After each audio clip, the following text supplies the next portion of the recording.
Écoutez, bonjour à toutes et à tous. Je reprends en écho ce que disait Luc tout à l'heure. L'honneur, et on va essayer, donc en ma qualité de président de l'association Énergie France-Bulgarie, l'association qui a vocation justement auprès notamment des élus locaux français de faire connaître la Bulgarie dans toutes ses dimensions et notamment sa dimension historique et géopolitique, de pouvoir animer au mieux cette table ronde avec un panel, vous le voyez, éminemment et essentiellement et exclusivement bulgare, avec sur cette deuxième table ronde une réflexion générique autour de la mémoire, du traitement de l'histoire, de la transition démocratique, de la présidence Gelef, de sa dimension toute particulière qui nous intéresse nous ici en tant que Français, et ça a été abordé en première partie d'intervention donc sur la francophonie, et puis naturellement nous aurons une réflexion, une interrogation qui sera menée auprès de chacune et de chacun autour de l'héritage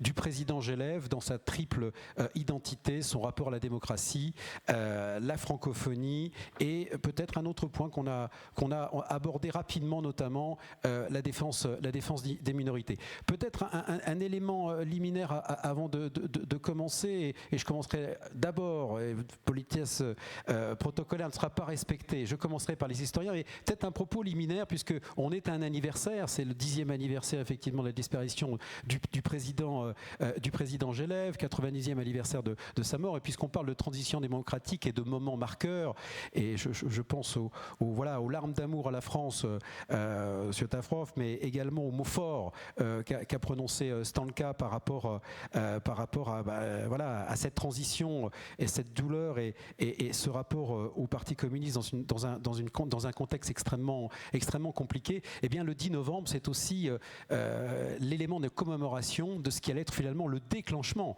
le moment marqueur de la transition démocratique en construction, c'est-à-dire l'éviction de Todor Zhivkov en tant que secrétaire général du Parti communiste. C'est le moment fort et le moment marqueur de ce 10 novembre. Alors, c'est un moment qu'on peut considérer comme historiquement important, et donc pour ça je poserai la question à M.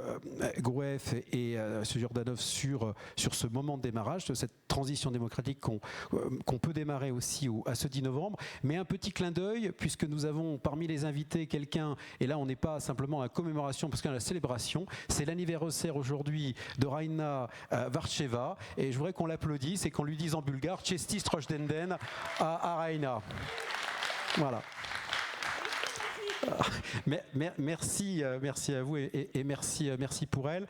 Peut-être une première question aux historiens ici présents, que ce soit Jordan ou Mikhail. Alors je sais que Jordan, l'exercice n'est pas facile, vous essayez de vous exprimer en français parce que vous soutenez aujourd'hui, vous travaillez sur une thèse sur les relations, notamment les relations franco-bulgares dans la période de François Mitterrand 1988 à 1995, et la question que on se pose qu'en tant qu'historien de la période contemporaine, on sait déjà que c'est extrêmement compliqué effectivement d'avoir accès à toutes les sources, et on l'a vu tout à l'heure parce que aussi ce travail sur la mémoire et la mémoire vive, la mémoire récente n'est pas forcément évident, on n'est pas exempt d'un certain nombre de polémiques. Donc double interrogation, à partir de quelles sources on peut travailler autour de cette transition démocratique et de ces sujets-là, aborder la notion de francophonie auprès de Gelef, quelles sont les sources et quelles sont les difficultés que vous rencontrez en tant qu'historien pour traiter de cette période-là, avec, et je le dis pour les personnes qui sont présentes, il faut savoir que vous êtes un des seuls aujourd'hui, un des rares, même si je sais qu'il y a effectivement votre premier maître qui est présent, à étudier cette période spécifique en ayant justement ce double rapport France et Bulgarie. Voilà.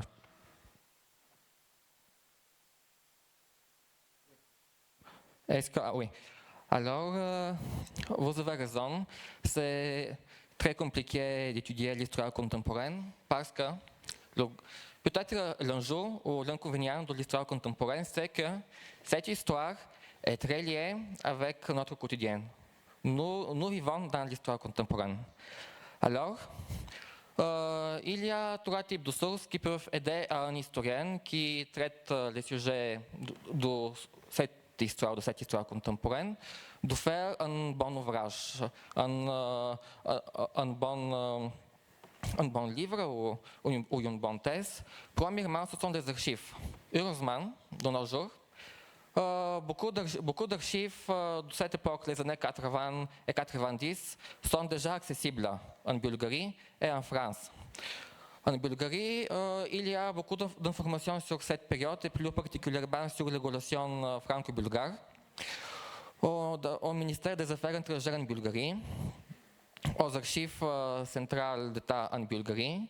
Et ici, je voudrais utiliser cette possibilité de féliciter M. Gruev pour l'initiative de numériser une partie des fonds aux archives nationales en Bulgarie, et plus particulièrement les fonds du Conseil des ministres de la Bulgarie, ce qui peut aider beaucoup les chercheurs, car après cette digitalisation, tous les documents seront accessibles permanents. Quant aux archives en France, là-bas aussi, beaucoup de choses sont déjà accessibles. Pour une partie des documents, il est nécessaire de demander une dérogation, mais quand même, tous les documents en France et en Bulgarie peuvent nous dire beaucoup de choses pour les relations franco-bulgares et peuvent aider les chercheurs de construire une image de cette relation qui est déterminante pour la Bulgarie à cette époque cruciale. Une autre source qui peut aider beaucoup les historiens, c'est à mon avis le grand atout qui possèdent les chercheurs dans le domaine de l'histoire contemporaine, c'est qu'ils peuvent interroger les témoins de ces événements. C'est très intéressant et à mon avis, c'est le charme de l'histoire contemporaine de pouvoir attendre les points de vue et les perceptions des personnes qui ont participé et même qui ont fait ces événements. Alors c'est l'avantage effectivement aussi d'un événement comme aujourd'hui, on l'a abordé tout à l'heure, c'est que vous avez des témoins, oui. Des témoins vivants de cette période, et j'imagine aussi que pour la thèse sur laquelle vous travaillez aujourd'hui, que vous allez soutenir dans moins de 2 ans maintenant, ces témoins seront précieux pour restituer cette mémoire au-delà même des archives. Une question dans le même sens, ce Gruev, justement, parce qu'on peut vous remercier, parce que voilà, en tant que président des archives nationales de Bulgarie, d'avoir tout cet héritage. Et donc la question, c'est d'où est venu tout ce fonds? Est-ce que ce sont des dons? Est-ce que ça nécessitait des recherches? Est-ce que ce sont des photos simplement officielles? Quelles sont aujourd'hui les ressources dont vous disposez et l'origine de ces sources qui permettent aujourd'hui de construire l'histoire de cette transition démocratique?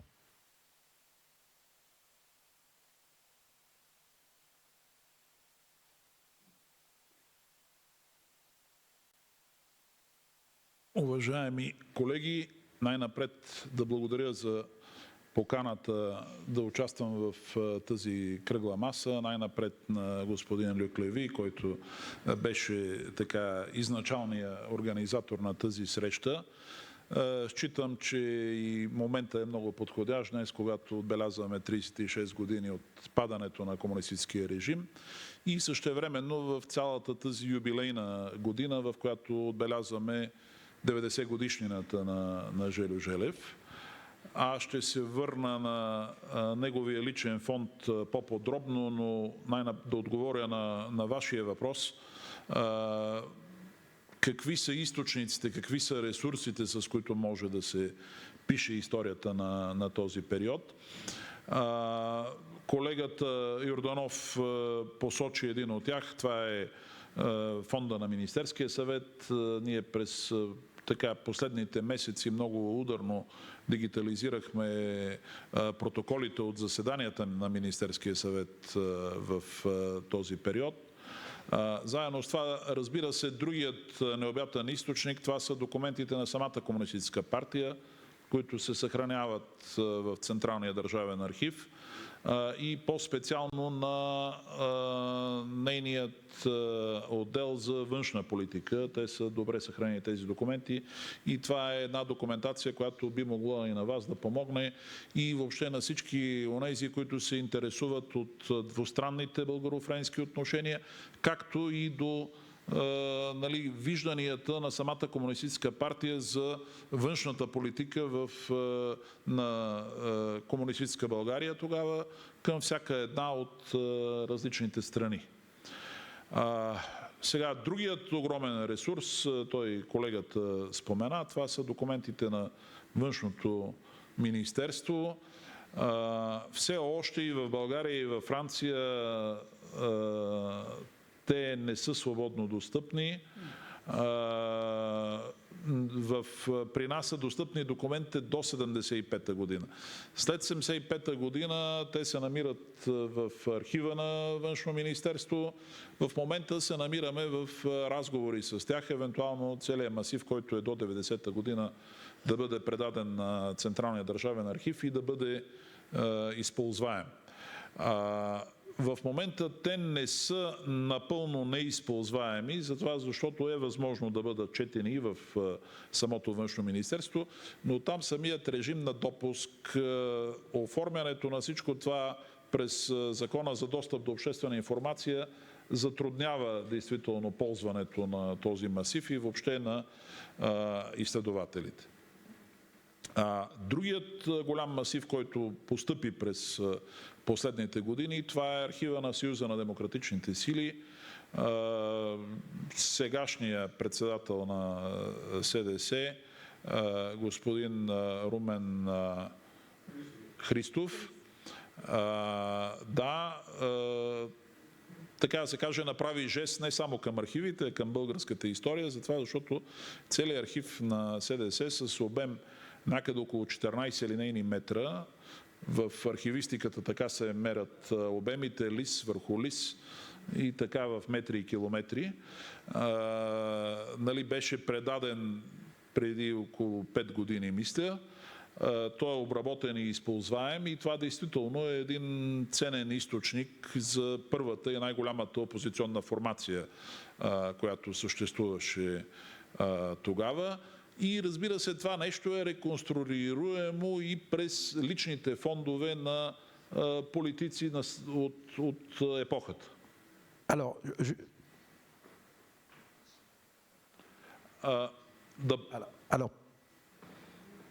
Alors justement, une question, et vous dites, alors c'est très intéressant parce qu'on voit, mais on a connu aussi les mêmes difficultés aussi en France par rapport à des périodes contemporaines, l'accès aux archives. Ce qui est intéressant, c'est l'accès aux archives des partis politiques et la difficulté qu'on peut avoir pour y avoir accès. Mais est-ce que justement, c'est la question, je vais l'adresser aussi à Raina, le fait aujourd'hui d'avoir accès à des documents écrits, mais qu'en est-il aussi des témoignages? Est-ce qu'aujourd'hui, les représentants justement de ces partis politiques, certaines formations politiques ont disparu, est-ce qu'en tant qu'historien, il y a une facilité d'aller les rencontrer, d'aller les questionner, ceux qui sont encore présents de cette période-là? Et est-ce que vous rencontrez éventuellement des difficultés justement dans ce travail d'identification et de construction de la mémoire lorsque vous allez interroger un ancien leader du Parti communiste PSB, un ancien leader de l'UFD, et quelle est l'approche qu'il faut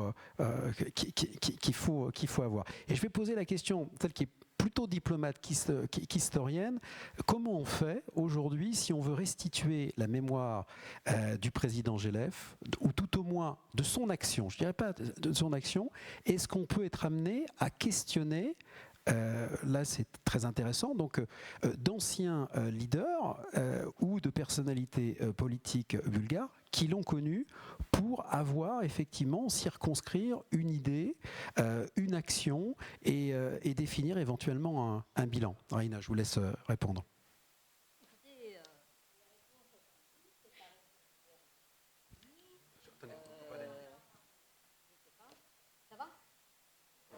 D'accord. C'est bon, plus près. Donc la réponse attendue, c'est par l'intermédiaire de la francophonie, mais il y a une notion clé dans la francophonie, et c'est la notion de partage. Et corrigez-moi si je me trompe, mais je dois remarquer des efforts insoutenables en France pour enseigner le bulgare et pour par exemple, traduire la littérature en bulgare en français. Mais tant pis. Là, ce que je veux dire, c'est je veux parler de la francophonie. Alors, Parce qu'elle existait en Bulgarie avant. Alors, on va anticiper, vous anticipez effectivement la question, mais elle allait de pair. Et je réinterrogerai effectivement M. Groueff et Vladimir Yordanov sur, lorsqu'on évoque la transition démocratique, évidemment, et la mémoire de Gelougeliev et les relations bilatérales France-Bulgarie, on ne peut pas faire l'impasse naturellement sur la francophonie. On l'a abordé, mais puisque vous abordez tout de suite cette question, Raina, c'est vrai que la question que j'allais vous poser, c'est qu'est-ce qui a motivé le président Gelougeliev, hormis évidemment cet attachement à la France, lui, comme Václav Havel, donc le philosophe président, l'amour des belles lettres, l'amour des philosophes, des grands penseurs français, qu'est-ce qui le décide à pouvoir dire j'engage tout de suite dans cette première institution internationale, pas en tant qu'observateur, en tant que membre le plein droit, je vais engager la Bulgarie dans l'espace francophone, et quelles conséquences directes, on l'a évoqué tout à l'heure, un pays dans l'isolement, notamment dans l'isolement dans la période de glaciation communiste, mais aussi dans l'isolement lié à la guerre dans l'ex-Yougoslavie, quelles ont été les conséquences directes de cet engagement, conséquences positives ou conséquences négatives? Mais déjà, première question, pourquoi? Et deuxième élément, les conséquences directes par rapport à la Bulgarie.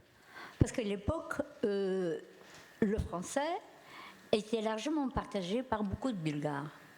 Il y a des traces.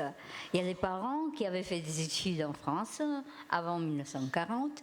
Il y a des parents qui avaient fait le prestigieux collège français pendant 12 ans et ils avaient transmis à leurs enfants, à leur famille, l'amitié, l'amour pour la France et pour le français. Et on s'est mis à discuter au sujet de la francophonie à la suite de l'entretien du président Gelougeliev, pas encore président, avec le président Mitterrand. Mais ça n'était qu'un...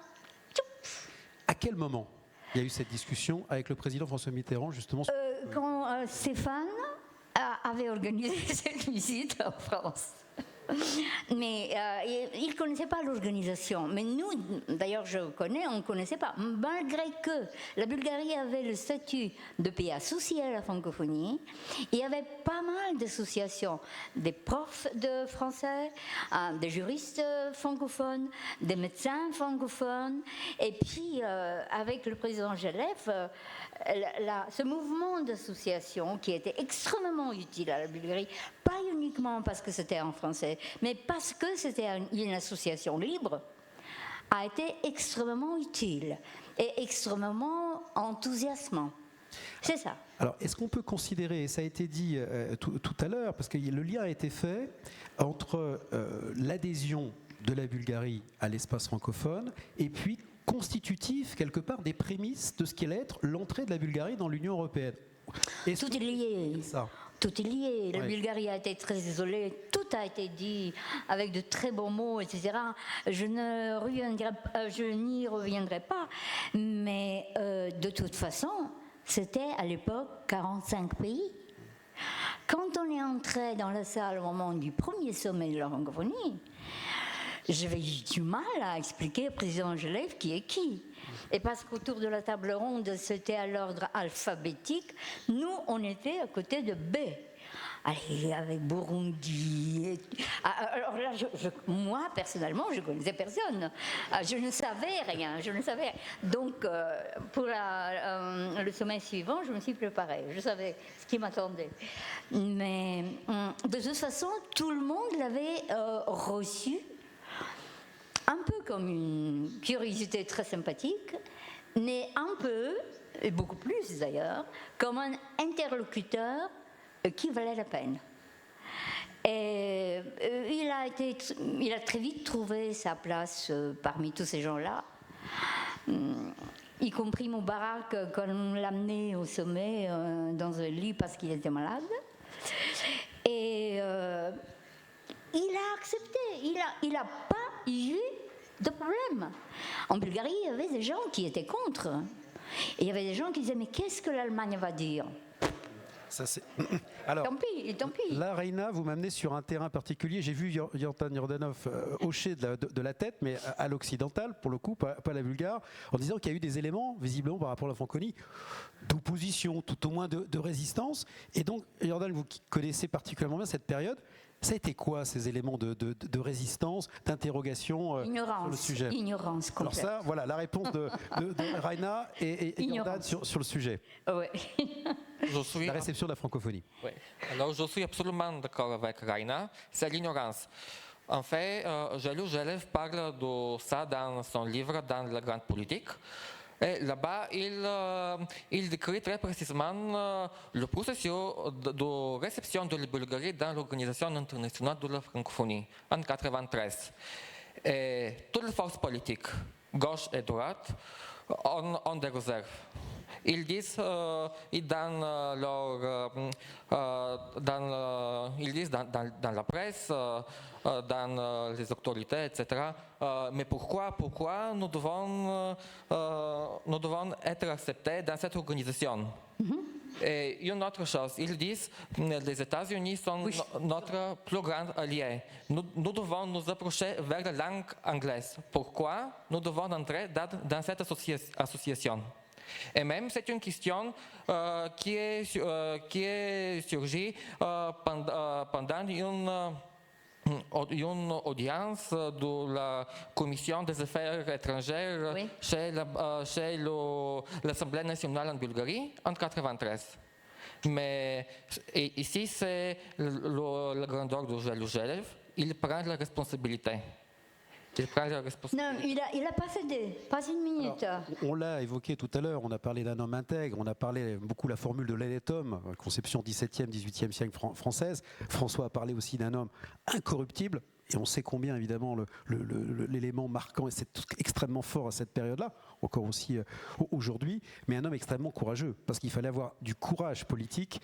Mais parlons ministère des Affaires étrangères.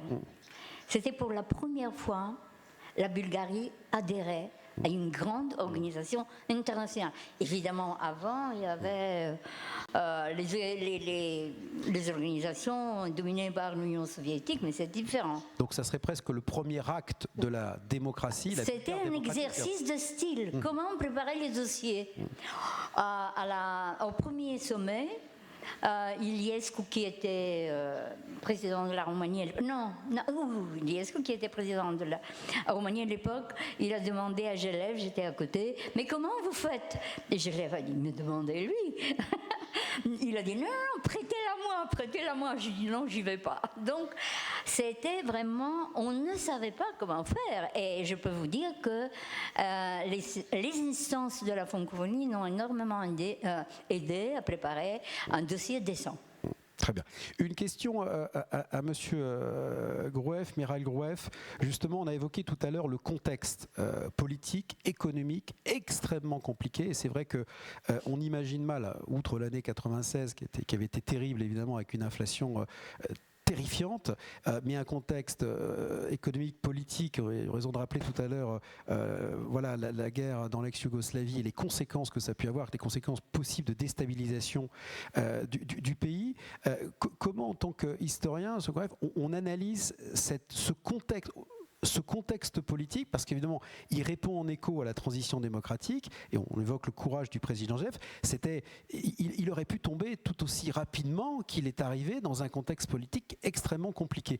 Comment on analyse ce Groueff, peut-être en tant qu'historien bulgare, ce contexte politique, économique particulier de ces années, on va dire, 90-96?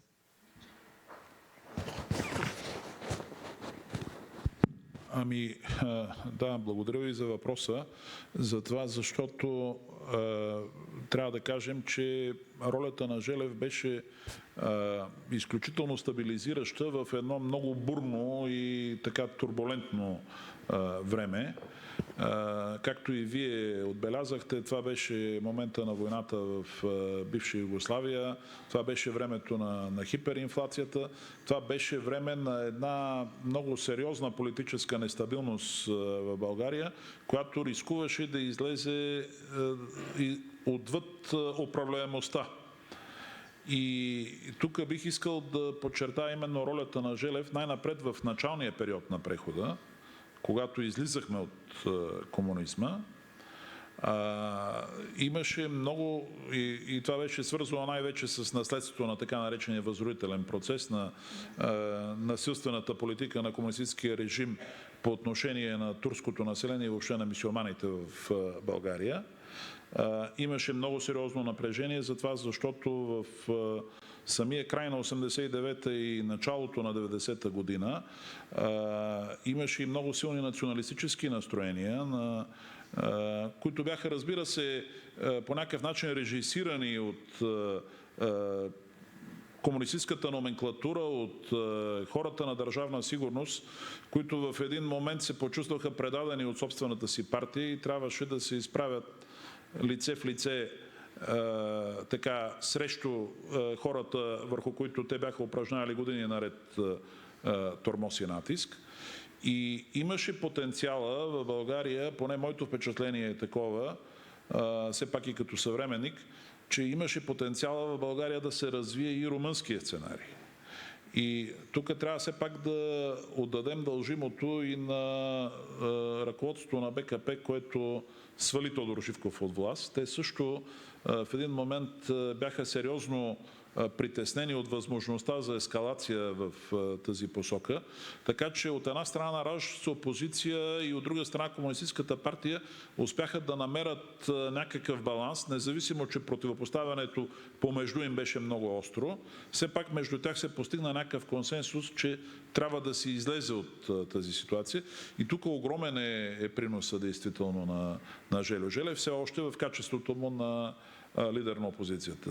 И другата негова ключова роля, която бих откроил, това, което и вие отбелязвате, това е вече при кризата от 96-97 година, когато се доказа, че вече бившата комунистическа партия или тогава социалистическата партия, тя не може просто да управлява, тя води страната действително към една тотална криза. И именно Желев беше човека, който всъщност това беше времето, в което изтичаше неговия мандат като президент. И той отказа да им връчи мандат и спомогна всъщност да ги убеди по някакъв начин, че те нямат опция, при която да продължат да управляват. Така че именно в резултати на неговата намеса България тръгна в едно друго и вътрешно и външно политическо русло, от който момент връщането назад вече беше невъзможно. Така че това са двата ключови момента, които действително представят Желев не само като така идеолог, мислител, философ, но и преди всичко като държавник. Аз върху това бих искал да акцентирам. Merci de rappeler, ça va être voilà, d'amener sur cette transition, parce que c'est évidemment l'objet de cette conférence, de ta présentation du philosophe président, et là en l'occurrence aux années 90 du président philosophe, et de rappeler aussi le contexte et le courage politique, puisque rappeler cette période 96-97, ça supposait aussi l'acceptation de quitter le pouvoir. François Hanche l'a rappelé, aurait très bien pu effectivement, comme d'autres, en manœuvrant dans les coulisses, pouvoir rester et entamer et engager un autre mandat présidentiel, mais l'éthique qui était la sienne, les valeurs qui étaient les siennes et le courage dont il avait su faire preuve dans le choix par rapport à la francophonie et le choix par rapport à son pays, d'accepter une certaine forme aussi de sacrifice politique.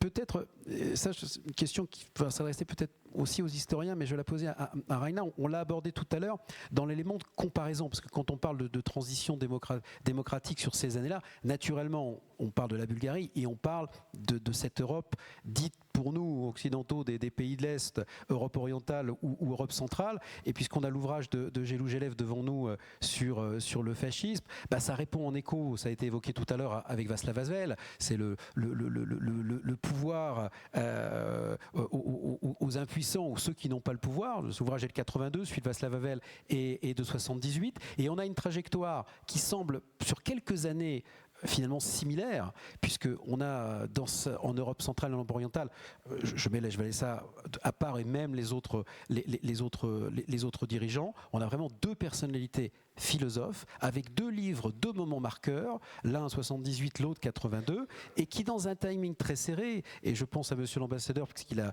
été présent, 8 décembre 88 ou 9 décembre 88, le petit déjeuner de François Mitterrand à Prague, aux côtés de Václav Havel, correspondance aussi historique, puisque un mois et demi plus tard, eh bien, c'est ici à Sofia que le président Mitterrand va effectivement accueillir ces dissidents. Donc il y a une excellente continuité. Et puis aussi dans la continuité, les deux vont devenir aussi présidents dans des contextes aussi extrêmement compliqués. Václav Havel, puisqu'il y a une explosion d'un pays, en fait, la Tchécoslovaquie, donc et une situation politique, économique extrêmement complexe. Et il semble que les deux, quand on regarde miroir République tchèque ou République tchèque, République slovaque et Bulgarie, se répondent en écho dans les personnalités, dans la façon aussi, en tant que dans leur gouvernance, d'accepter un certain nombre de choses et de refuser un certain nombre de choses et de refuser un certain nombre de compromis. Mais est-ce que vous diriez, chacun d'entre vous, que justement, malgré son expérience politique, où il a connu les honneurs de la présidence,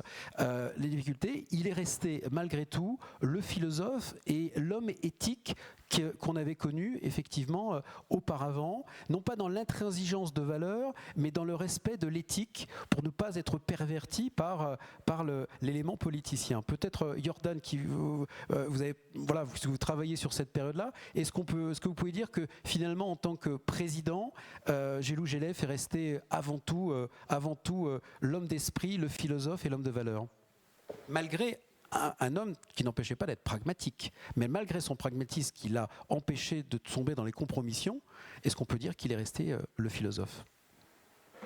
À mon avis, oui.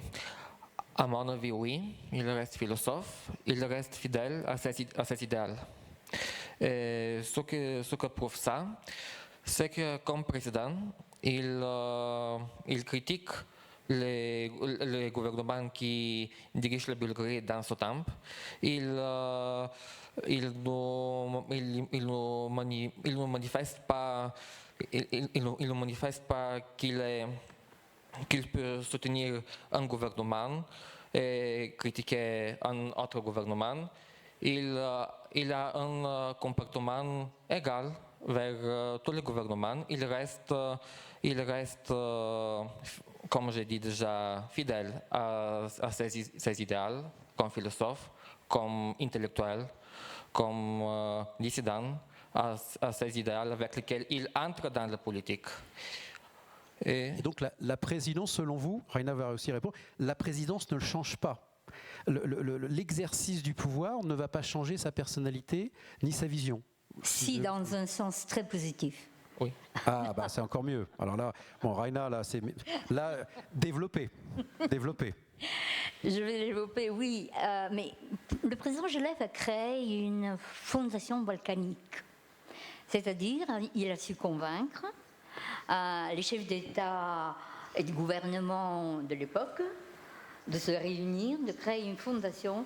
Il y en a parmi nous des gens qui ont travaillé avec lui dans cette fondation, son assistante personnelle et notre ancien ambassadeur. Moi, je les appelle premier ambassadeur à Paris parce que c'était le premier. Il était le premier ambassadeur. Est-ce que je peux dire ambassadeur démocratique? Je ne sais pas. Oui, c'est lui, il est là. Donc, il a continué son action. Le président Gélev a été passionné de la politique internationale. Et il essayait de soutenir et de poursuivre toutes les actions qui reflétaient cette action internationale de la Bulgarie à l'étranger. En Bulgarie, à l'étranger, en Bulgarie. Par exemple, la francophonie. Il suivait les collèges français et les filières françaises dans le lycée. Il suivait les filières françaises et assistait à toutes les ouvertures des filières françaises dans les universités. Il a assisté à l'ouverture d'une grande école d'administration publique, on l'appelait l'ENA bulgare. Il a assisté à l'ouverture. Donc il suivait, et je vais vous raconter quelque chose d'un peu un beau jour d'automne, c'était novembre, mais pas comme aujourd'hui. À Blagoevgrad, une ville dans le sud, il y avait 2 événements. Un premier, c'était l'ouverture de l'université américaine en Bulgarie. Et le deuxième, c'était une première francophonie en Bulgarie. Donc les Bulgares pouvaient savoir ce que c'est la francophonie. Alors, il y a un groupe de 4 Sénégalaises splendides. On les appelait Mamas and the Papas, parce que vous savez pas, on ne pouvait pas prononcer leur nom. Et le final, c'était un choral des Pyrines, en costume folklorique splendide, avec des chansons nostalgiques splendides. Et les Sénégalaises sont sorties sur la scène, elles ont dit, nous on veut faire avec eux. Est-ce qu'ils acceptent?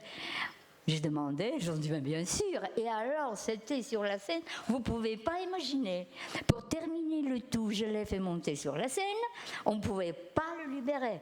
Mais c'était extraordinaire. Vous ne pouvez pas le libérer, c'est-à-dire, qu'est-ce qu'il faisait sur la scène? Mais vous pouvez imaginer 12 et 4 Sénégalaises, 16 femmes, vouloir le toucher, lui dire merci, des trucs comme ça. Alors, Monsieur Groeff n'a peut-être pas la photo dans les archives, parce que ça serait intéressant de il n'a pas. Dimension. Non, mais il y a un docu à la télévision qui est très bien fait.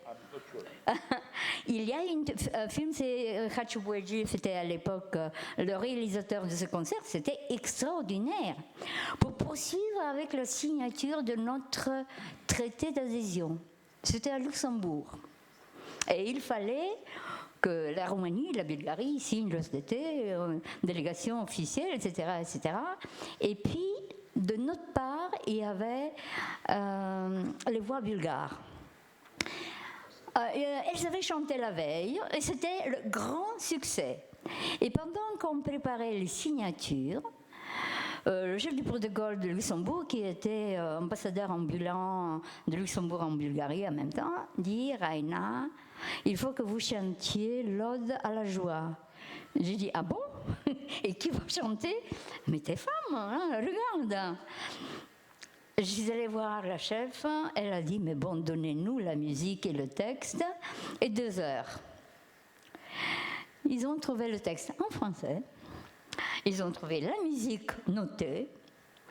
Et ils se sont exercés, je ne sais pas ce qu'ils ont fait, mais au moment où les 2 traités étaient signés, ils ont apparu en costume national aux fenêtres du bâtiment et ont commencé à chanter.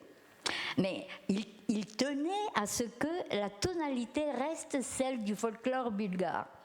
Bon, c'était compliqué, mais c'était beau. Ça veut dire qu'on était. Et nous, on était très fiers. C'est voilà, la Bulgarie faisant partie de l'international de la francophonie. Oui, voilà. De toute façon. Une question pour Monsieur Groeff, justement en tant que aussi historien, de la même façon que j'ai posé la question à Jordan sur la façon dont, en tant qu'historien bulgare, on traite de cette histoire depuis 93 de la francophonie.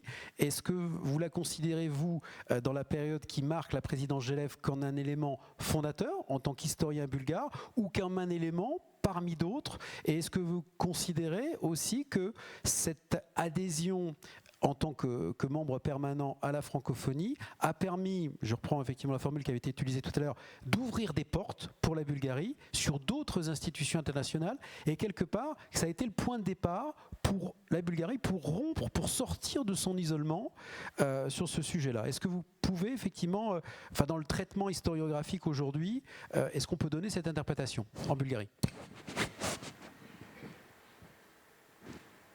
Не, мисля, че вие надценявате все пак значението на франкофолията и това беше така много важен акцент в политиката на президента Желев, но за съжаление след неговото слизане от президентския пост това нещо така бавно, но трайно сякаш отмря. Аз не съм много запознат с съвременното състояние на фестивала и така нататък. Зная, че това е много важно за Франция, но това вече няма тази сила и тази тежест, която имаше през 90-те години. Тогава то беше важно и от гледна точка на цялостната интеграция на България в демократичния свят. Днес вече това се приема за даденост и може би заради това управляващите в момента някакси всичко това е изместено от други проблеми и за тях сякаш не изглежда толкова важно. Il y avait des personnalités politiques françaises qui venaient en Bulgarie et s'exprimaient en anglais. Hein. Oui, alors ça a été évoqué tout à l'heure. Alors c'était amusant parce que évidemment, la Bulgarie, au-delà de la relation forte entre la France et la Bulgarie, entre le président François Mitterrand et le président Gélef, ça a été évoqué tout à l'heure, l'influence allemande, qui peut aussi aller dans le sens de la France, l'influence américaine, et notamment au travers de l'élément de la langue. Est-ce que justement, dans l'analyse de cette période-là, 88-95, que vous faites justement dans votre thèse, c'est quelque chose qui est relevé, c'est-à-dire les autres influences, qui allaient dans le sens évidemment du président Gélef, mais est-ce que voilà, le positionnement, alors sans polémique, hein, vous êtes historien, mais le positionnement des États-Unis à ce moment-là, d'autres pays européens, allait dans le même sens que celui de la France, justement, et de celui du président Gélef, c'est-à-dire désireux de pouvoir créer et constituer les bases d'une Bulgarie démocratique.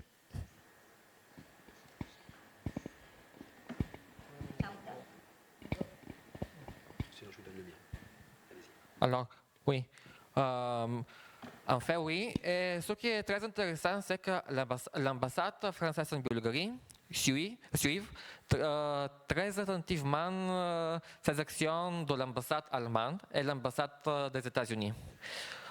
J'ai trouvé en fait beaucoup d'informations, beaucoup de documents aux archives diplomatiques en France où il y a des analyses très strictes pour les actions de l'ambassade de la République fédérale d'Allemagne en 87, 88, 89 et même pendant les années 90.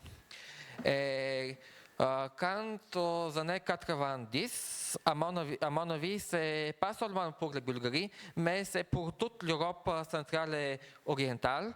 Il y a, on observe dans les documents une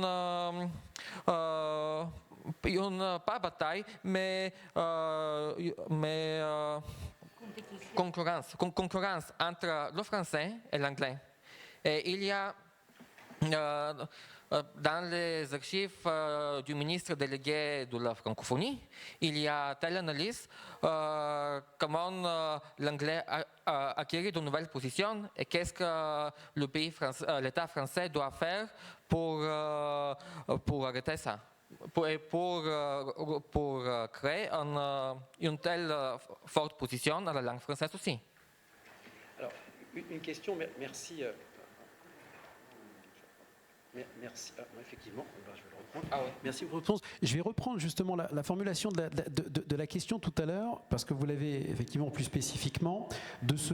Là aussi, Raina, plus spécifiquement, vous avez évoqué justement par rapport à la francophonie, donc cette dimension aussi d'appétence philosophique par rapport aussi au rapport à la France, mais au-delà de ça, c'est la francophonie, comme ça a été dit tout à l'heure, c'est plus qu'une langue, c'est un esprit, et c'est l'esprit tolérance aussi, avec les valeurs démocratiques qui s'y ont associées. Mais est-ce que, Jordan, vous considérez aussi dans l'analyse que vous avez faite de la relation franco-bulgare, mais dans la gestion en tant que président, est-ce que vous auriez peut-être, vous, dans cette analyse-là, quelques exemples qui ont peut-être montré que, bah oui, le président, au moment, il réagissait peut-être pas comme un président, mais il réagissait comme un homme de pensée, comme un homme de lettres et comme un philosophe. Est-ce que ça, vous l'avez observé éventuellement dans vos analyses? Raina parlait justement de son appétence à l'international. On l'a vu notamment dans la reconnaissance des plus petites nations, et notamment le choix courageux de la Macédoine. Mais est-ce qu'on peut considérer que cela, c'était davantage lié au Gélef philosophe plus qu'au Gélef président?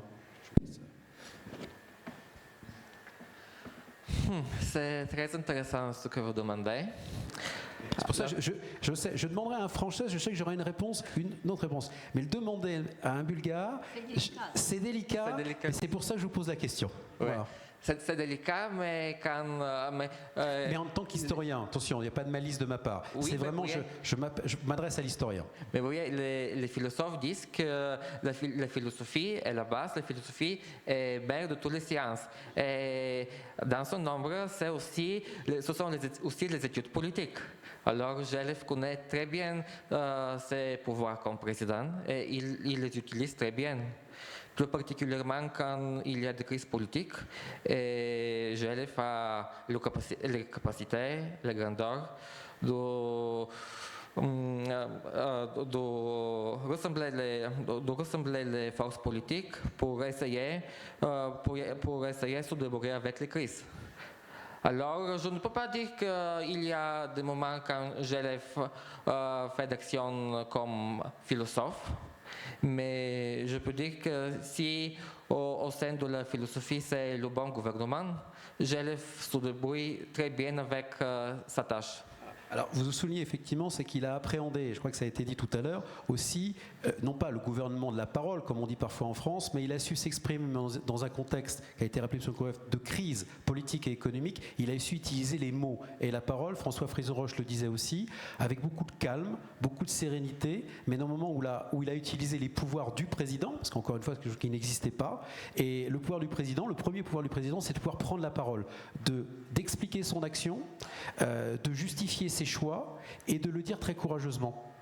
Oui, et il a pris la parole très souvent, en 90, 91, quand il a pris des décisions qui ont été cruciales pour la transition de la Bulgarie.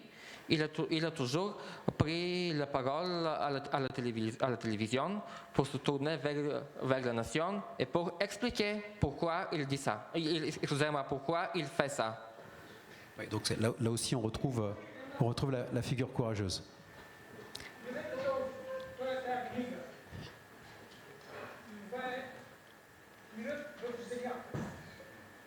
Oui.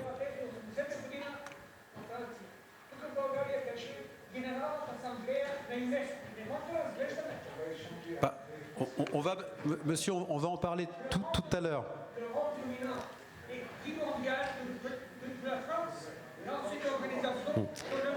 Ouais. Alors, pour celles et ceux qui ont des questions, tout à l'heure, parce que on est effectivement, il est déjà 17h40, on va encore faire 10 petites minutes, mais vous avez raison et c'est tant mieux si le public peut s'exprimer et on invitera, puisque tous les intervenants sont encore là, après justement cette séance, qu'on puisse avoir un échange effectivement direct et on le fera à ce moment-là, mais ensuite, et je pense ensuite parce qu'on va parler aussi avec Michel Echaninov de la partie héritage du président Jelev et on invitera chacune et chacun de façon totalement libre, parce que l'idée aussi c'est d'avoir une parole libre. Voilà, on parlait tout à l'heure de glaciation dans la période extrêmement compliquée et surtout la fin de la période Živkov, même si on célèbre justement aujourd'hui son départ et le courage politique de Živkov. Donc au contraire, après l'intervention effectivement de Michel Echaninov, on pourra avoir une série de questions et d'interrogations. Je voudrais poser une question à M. Groueff aussi sur justement, en revenant peut-être sur les sources, sur le sujet, et vous avez dit aussi qu'il y a un gros travail lié à la digitalisation des documents et c'est un travail extrêmement important. Aujourd'hui, la France a été confrontée à ce sujet-là, les archives papier, les digitaliser. Mais est-ce que vous diriez ici, vous, alors plus en tant qu'expert, parce que vous êtes le président des archives nationales, avec aujourd'hui l'arrivée de l'intelligence artificielle, est-ce que vous pouvez considérer que ça peut aider fortement à pouvoir traiter la matière écrite, voire la matière audiovisuelle, voire la partie témoignage, parce qu'aujourd'hui, on peut enregistrer et rendre la substance scientifique moelle, ou tout au moins le cœur d'une discussion de 3 heures en 1 minute, en 2 ou 3 pages. Est-ce que vous pouvez considérer que justement ce qu'on appelle l'utilisation du numérique pourrait accélérer l'élément historiographique de cette période-là et aider à un meilleur traitement des sources?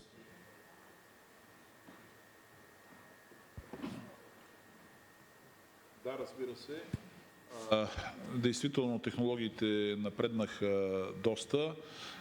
Сега, що се отнася до изкуствения интелект, зная, че колегите от френските архиви напреднаха много в разчитането на ръкописи с изкуствен интелект. Ние тук с кирилицата печатни текстове четем, но ръкописни все още не можем. И това е така голямо предизвикателство въобще пред българската държава, дотолкова доколкото сме единствената държава в Европейския съюз, която използва кирилица и явно върху нас пада ангажимента да разработим надежден инструмент на изкуствения интелект, който да чете ръкописи, пред това ръкописи от миналото. Говоря 18-19 век и по-назад във времето.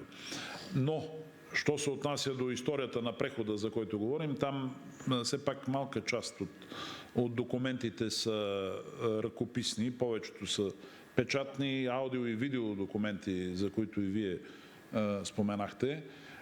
Така че аз бих искал да кажа няколко думи за личния фонд на Жельо Желев, който съдържа, освен много писмени документи и някои аудиовизуални такива. Всъщност ще помоля колегите горе да подготвят. То има една готова, съвсем кратка презентация, която бих искал да покажа. Назад явно трябва да гледаме. Става дума за... Petite question, est-ce que c'est une présentation relativement courte, Mirail? Какво каза? Oui. Est-ce que c'est très court? Si c'est très court, il n'y a pas de souci. Très bien. Je vous en prie. Да, съвсем кратко, ще го направим и още по-кратко. Значи, преди всичко трябва да кажа, че така дължим голяма благодарност архивната колегия, но на семейството на доктор Желев, на дъщеря му Станка, на неговия брат, които дариха всъщност личните документи на доктор Желев, които са регистрирани в Централния държавен архив в номер 1512. И документите, както виждате, това са два инвентарни описа. В момента се работи трети и са с обем почти 12 линейни метра. Това е горе-долу с височината на тази зала. През 2015 година всъщност Станка Желева направи това дарение. Може да покажете и снимката от процедурата по даряването на документите. Тогава с нея бяхме все още млади и красиви.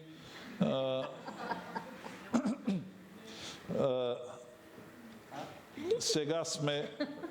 Да, ние можем да покажем с нея и по-ранни снимки, но няма да ни разпознаете. Затова все пак това е момента от акта на дарение от 2015 година. След това трябва да кажа, че тя на два пъти дари допълнително документи. Едните бяха всъщност 17 видеокасетки от събития, които не знаехме какво има на тях. Те бяха дигитализирани през последните години. Там има 4 съвсем кратки видеа. Ако искате, можете да пуснете някакво. Не знам дали имаме време за това. От по една минута и нещо, които са изключително любопитни от избора му за президент. Между другото, една касетка от палежа на партийния дом, която не знам как е попаднала, пропуснала, но много ценно свидетелство. Ако имате възможност, покажете го. Тези документи са достъпни в нашата електронна система. Всеки би могъл да ги види и да ги използва. Това, което всъщност, това е от палежа на партийния дом, деня след пожара, как изглежда. Това е минута и 37 секунди и там може да се види и самата сграда на архивите, която съставляваше тогава, за тези, които помнят, част от целия комплекс на Централния комитет на БКП.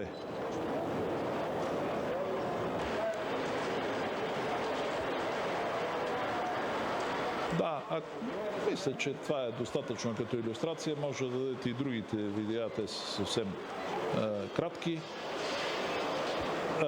В смисъл, извадката е по-кратка, иначе биха могли да се видят цялостно в нашата информационна система.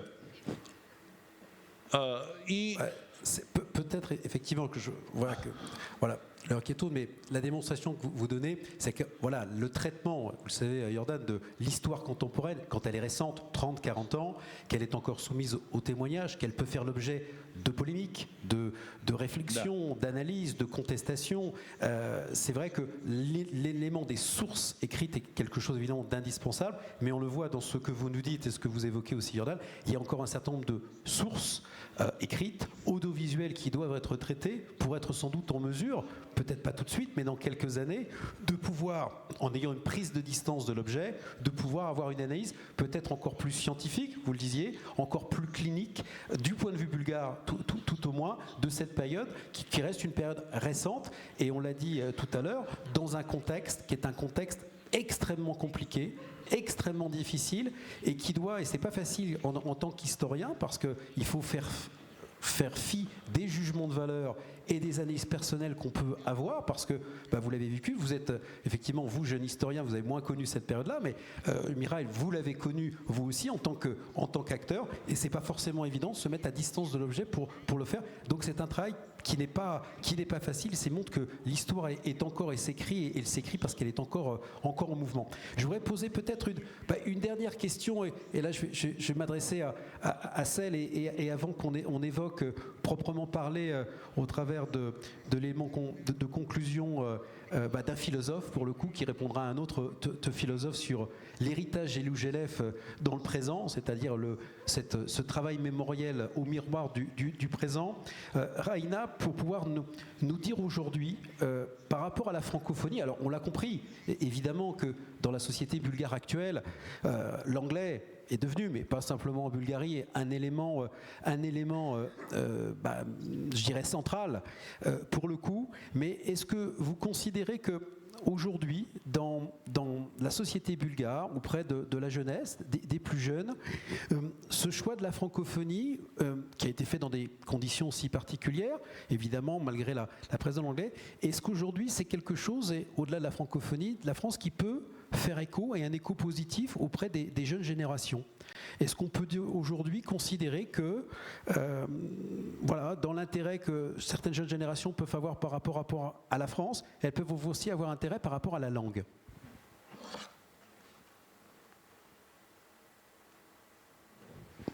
Je ne sais pas, pour moi c'est très difficile de répondre. J'ai dû apprendre qu'on apprend la langue de celui qui domine le monde.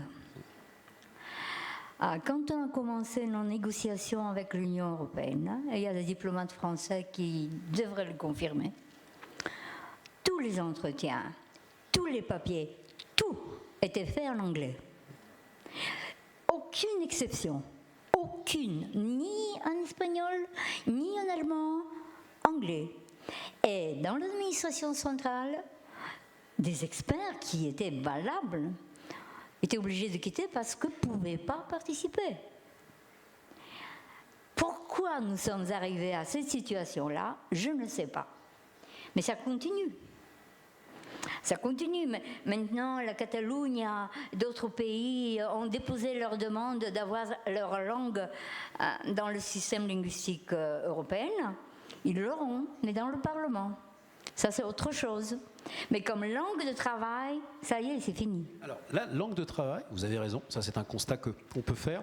Vous avez dit effectivement difficile de répondre à cette question-là, je dis par rapport aux jeunes bulgares aujourd'hui. Évidemment, tous, au travers des réseaux sociaux, chacune et chacun, vont avoir comme anglais langue commune.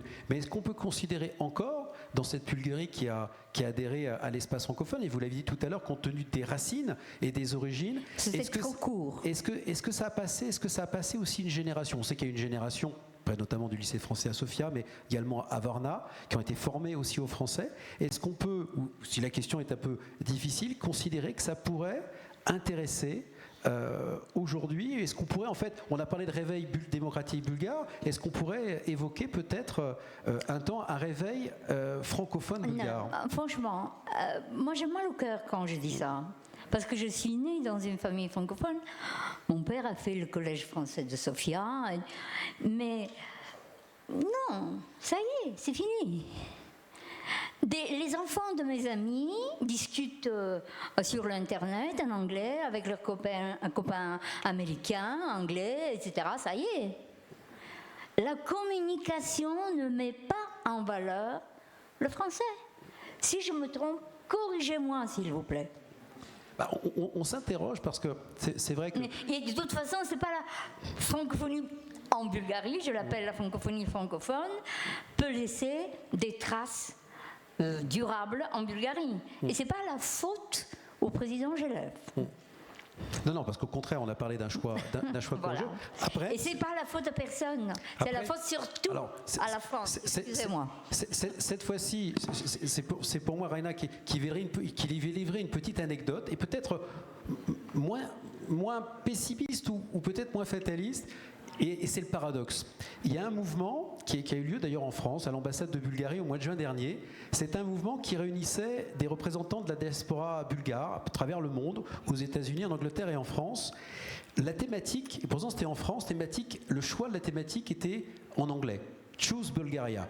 Écoutez-moi, Raina. Choose Bulgaria. La thématique Choose Bulgaria, qui a été faite à l'ambassade de France. Et en fait, l'astuce de cette initiative-là, c'était en juin dernier, c'était en fait, et vous l'avez très bien dit, c'était d'utiliser le viatique de l'anglais pour aller mobiliser les représentants jeunesse de la diaspora française pour les faire venir en disant voilà ce que votre pays fait, voilà les opportunités, et pour attirer des investisseurs français sur le sujet. Donc, je vous rejoins. Ouais. Non, c'est que c'est malin. Je dirais que quelque part, on l'a dit tout à l'heure dans la présentation du président Gelev, en étant pragmatique, c'est évidemment très malin. Et je peux vous dire que sur cet événement-là, il y avait à peu près, si vous connaissez l'ambassade de Bulgarie à Paris, 1 avenue Rapp, il y avait pratiquement 300 personnes dans l'ambassade, dont plus de 200 jeunes.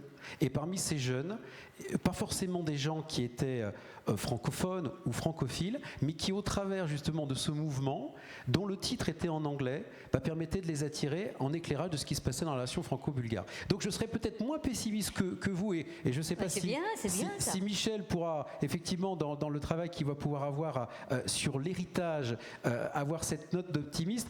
De l'autre côté, effectivement, même si je comprends cette réduction, je voudrais garder cette note d'optimisme compte tenu, effectivement, mais là je vais parler par rapport à cette jeunesse bulgare ou française d'origine bulgare, notamment parisienne et francilienne, qui redécouvre ou qui découvre au travers de cet élément-là. Mais rien n'est définitif, tout est réversible. Ça veut dire, comme vous l'avez dit, rien n'est définitif et le combat continue. Écoutez, je voulais vous remercier, Raina, je voulais vous remercier Miral, je veux remercier Jordan, parce que vous êtes finalement les représentants bulgares. Bon, je vais Stéphane Tafrov qui est pratiquement le franco-bulgare sur le sujet, donc pour pouvoir avoir cet échange au travers de la mémoire.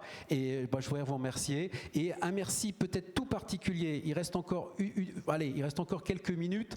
On a fait une œillade sur l'anniversaire effectivement de Raina, mais peut-être un remerciement, et je voudrais qu'on applaudisse celui qui, évidemment, le travail de l'Institut, le travail de ses équipes, le travail de l'ambassade, la présence des intervenants, mais des remerciements tout particuliers, des applaudissements pour Luc Lévy, qui est à l'origine de cette initiative, et c'est tout à fait remarquable.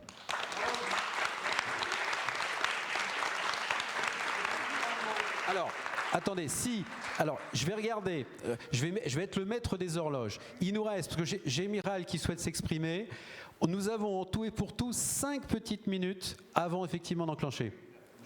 Bon, allez-y. Et Miral, je vous donne la parole. Juste un mot, parce qu'aujourd'hui, en fait, 36 ans... excusez-moi. Non. Parce qu'aujourd'hui, en fait, quand même 36 ans de la chute de Živkov. Pour les Bulgares, c'est très important. Et je peux vous dire comment cette nouvelle a été annoncée à la télévision française. Parce que pour la première fois dans ma vie, à ce moment-là, je me trouvais à Paris, dans mon hôtel, rue Monsieur le Prince, à Paris. Donc j'étais complètement excité, j'étais fou de joie de la chute du mur de Berlin. Et le premier journal télévisé pour la soirée était à 19h sur France 3. Donc j'ouvre, il y a le reportage de Christine Ockrent du mur. Et la 5e nouvelle, le présentateur, écoutez-moi bien, et je cite, il dit « Ça bouge même en Bulgarie ». Le dictateur Živkov a démissionné. Donc, ça bouge même en Bulgarie.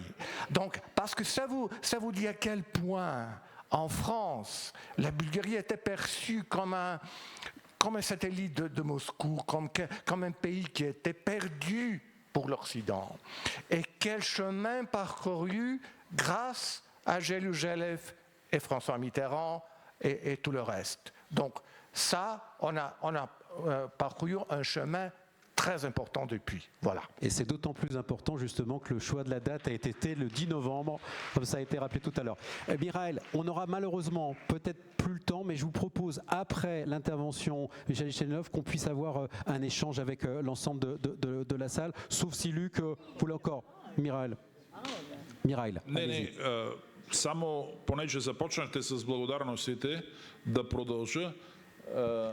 Тази изложба, която виждате тук, също трябва да отдадем дължимото на хората, които работиха за нея. Това са документи от личния фонд на Želuželev, на госпожа Здрава Стоева, която работи в Френски институт, и на колегата Димитър Стоименов от дирекция публичност на архивите в Държавна агенция архиви.